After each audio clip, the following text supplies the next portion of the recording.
with Steve Callahan in Terra Santa, California. And I met Steve at the swap meet because he does these great things, these great air plants, which I never knew anything about. And he started telling me a little bit about what he does and why he does this. So I thought, hey, I'm going to ask this man if we could come out here and tell everybody how to get these things going. So Steve, tell us a little bit about this and how Well, you started.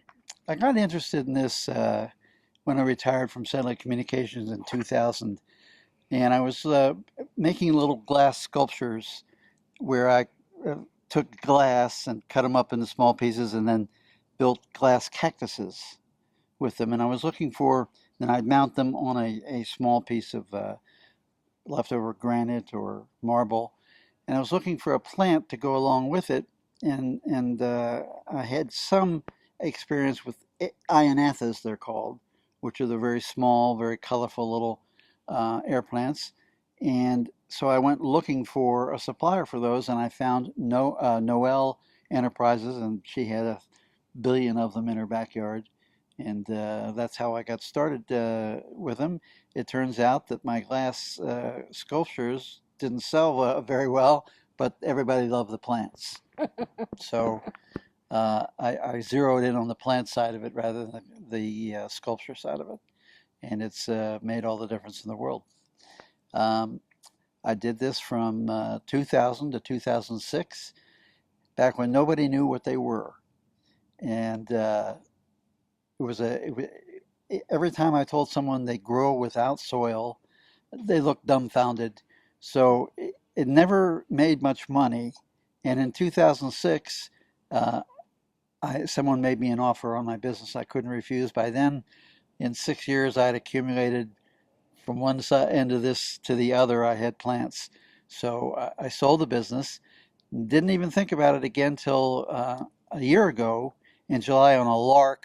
I had accumulated a few plants, so I went down and tried selling them again, and I couldn't believe it. Every third or fourth couple walking by my booth went, "Oh, look, air plants." I wanted to go, "Where were you people when I was here selling them?" Well, I have to So, interject for a second. sure. How did you actually start to grow these? Well, you get one, and darn little guys that just produce babies whether you like it or not. And I give them birth control, but they don't listen. And so one just turns into many over a long period of time because they're slow growers. But it's a lot of fun. It's very easy and a lot of fun. So that's how uh, eventually I used to get. I gotten to the point from 2000 to 2006 where I could everything practically 80% of what I was selling I grew myself. But I started off with just ordering them online. So, and if I didn't sell them when they were blooming, then I waited till they had babies and I separate the babies and start selling them again. So that over a period of 6 years, that really produced a huge amount of them. And but I sold the business, kept a few as a hobby, and uh, as I said, I went back in a year ago in July and tried selling them in all trees. Like so many people walking by a booth going, "Look, air plants." So now I can make money selling them, whereas before it was like pulling teeth. Well, and I see that you have some here actually that you're making some, and also I'd like to know what kind they are if you can tell me a little Sure. bit about. So if I was to turn around here, Hmm. and what do you Yeah, call this? that's a bulbosa. Here, Yeah, let's turn around a little bit. yeah. Okay, like that. Okay, a bulbosa. Uh-huh. Gets a spike bloom about yay long. Bloom lasts 4 or 5 months. Starts off with in a yellow color, then goes to red, and then it shoots out purple flowers from all the intersections on the inflorescence. Very, Oh, very cool plant. how long does that last? About from start to finish, about 4 to 6 months. Oh, then you like discard it or something, Then you or no, you cut off the bloom. Okay. I mean, Well, how long actually, will what these like last forever? Yes, ma'am. Okay. I could show you a picture of one Okay. that's 40 years old. Wow. Okay. Uh-huh. It stands about 12 feet tall, Oh my three and a half goodness. feet wide, and is all started off from one single plant. I guess that's why I live in California. That's Right. why I decided to move here because I can't grow nothing. Well, these guys all do the same thing. They make babies. I'm gonna make him say something else. Wait, what's this? Look at this one. That's a Juncia, and its bloom is now just just getting over. And at the end of the bloom, now that it's passed away, it pops open and gives seed pods. See all those little fuzzy white gray things there? Uh-huh. Those are seeds. So if you're real good, you can take the seeds, put them on a screen underneath so that they get some water when you water, and they'll turn into little baby plants. In fact, if you want to hold on a second, I can show you what a bunch of seeds. Steve, tell me a little bit about the little pods. The all the plants reproduce by growing babies or pups, and they also produce seed pods, somewhat rarely by comparison to the babies or pups, but they'll do it maybe one out of every 50 or 60 plants will reproduce with seed pods. When they pop open, the seed pods are on little parachutes, I call them. They get very sticky and they're very light. They get blown in the wind, and whatever they stick to, if they're happy with that environment, they start to reproduce, which is why I have pictures of uh, power lines in Venezuela covered with them.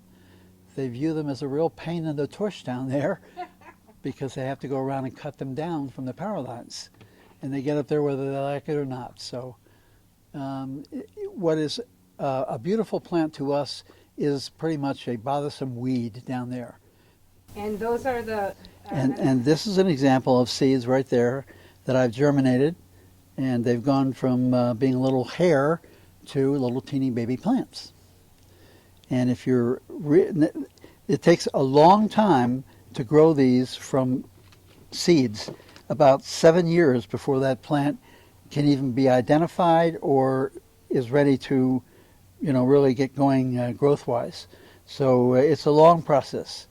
Not one that I want to particularly pursue, but I've got them anyway. I have no choice. They produce seed pods, and I know how to germinate them, so I just put them down and let them go. All right, there's about 500 varieties of this plant. This is almost the same identical thing as this one right here. It's a Arianthos, it's called. And every one of these bloom. This would be a bulbosa. This is a Juncia. This is a capitata.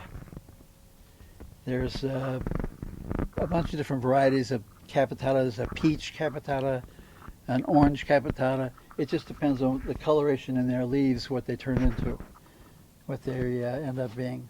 Here's a one of the original ones I started off with. There's an Ionatha. There's Mom. That's her baby right there. So there's two. Usually I can get Ionathas to reproduce about 3 to 7 or 8 babies per plant, which makes them a lot more profitable and fun. Here's a little slightly larger clump of them.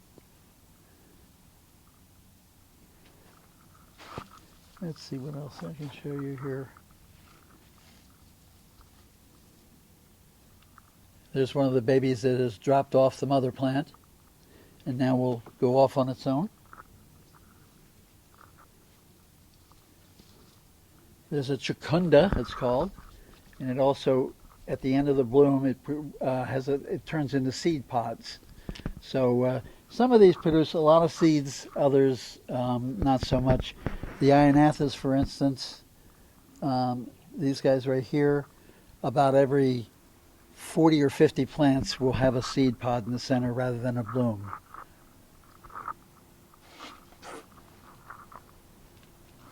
About a dozen of these plants are fragrant. So it's not many, but the difference is there may be only a dozen that are fragrant, but the fragrance is incredible. It's like everybody concentrated all of their effort into the one. So I've got plants that'll bloom, and when they're blooming, the fragrance fills a room, fills this backyard. It's amazingly different. But as I said, only about a dozen of them produce a bloom that is fragrant. So Which ones are those? I don't have any here at the moment, but Dorati is one. Incredible. I can show you a photo later. Dorati's gets a spike bloom about that tall, purple flowers, and very, very fragrant. Crocata, orange or yellow, produces an orange or yellow flower. Very small, but very intense fragrance. And as I said, there's about a total of maybe 11 or 12 that are fragrant. So and they're some of the more popular ones to have and to sell, for me at any rate, because people love the fragrance. What are some of the ways that you put some of these together? You got to experiment to find out what's going to work and what isn't. But this is where I put together some interesting rock structures and mounted a plant to it and tried to make them appealing, but apparently not appealing enough. There's a nice little mount, and then I would mount a plant right on that rock that's sticking out from there. The other problem I was having with this was finding a glue which held all the rocks on really well without them later falling apart. So basically this was an experiment which I'm going to discontinue, maybe start it at a later date and have a few examples of it and go from there.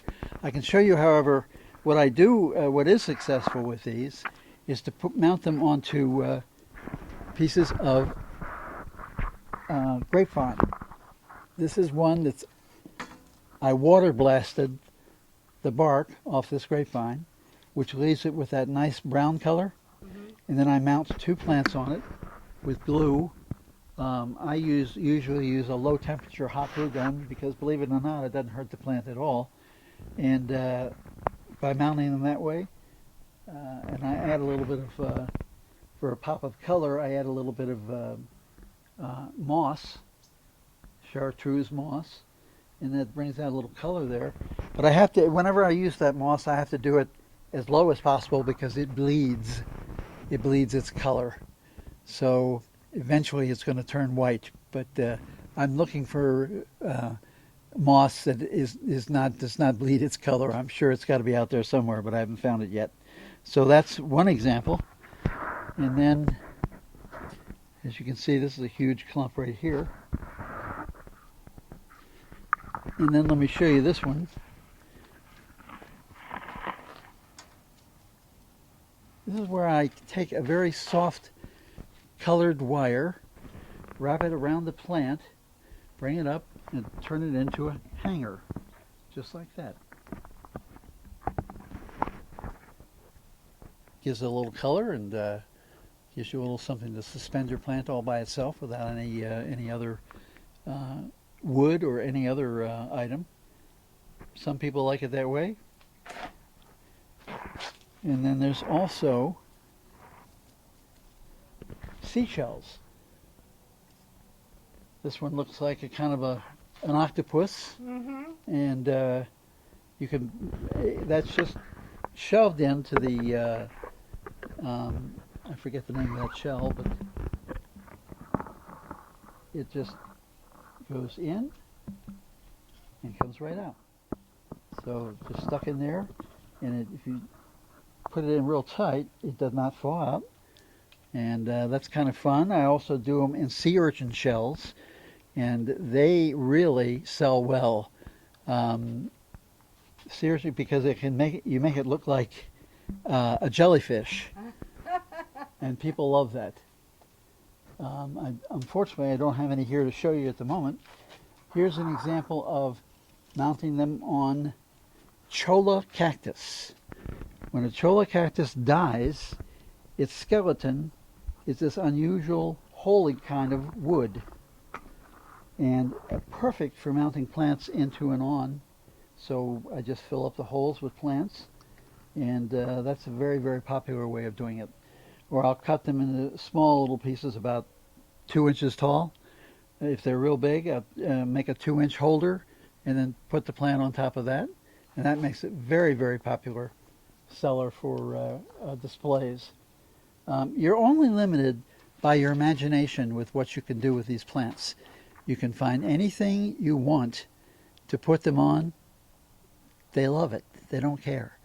They're good inside or outside. They do a little bit better outside where they get the fresh air, the air blowing over their leaves. But inside, they'll do fine near an east, west, or south facing window with good, solid, a lot of light, a lot of bright filtered light. And we have some in our garden window there that do just fabulous. No problems at all. Does it matter whether it's inside or outside? Outside, they grow a little bit better. They like it a little bit more than inside, but they'll do fine inside as well, as long as you find the right spot for them. You got to watch them initially to make sure that they're happy in whatever spots you pick for them. They'll let you know if they're not happy pretty fast, so you just move it around till you find the spot that they really like, and they'll be fine. Little temperamental on that, but it's not hard. It's very easy to do. Very easy to find a spot that they like. Thank you, Steve. I want to tell everybody that what a great experience this was for Steve to tell us just how to do this. And hopefully we'll see you next time. My fun entirely. Thank you very much.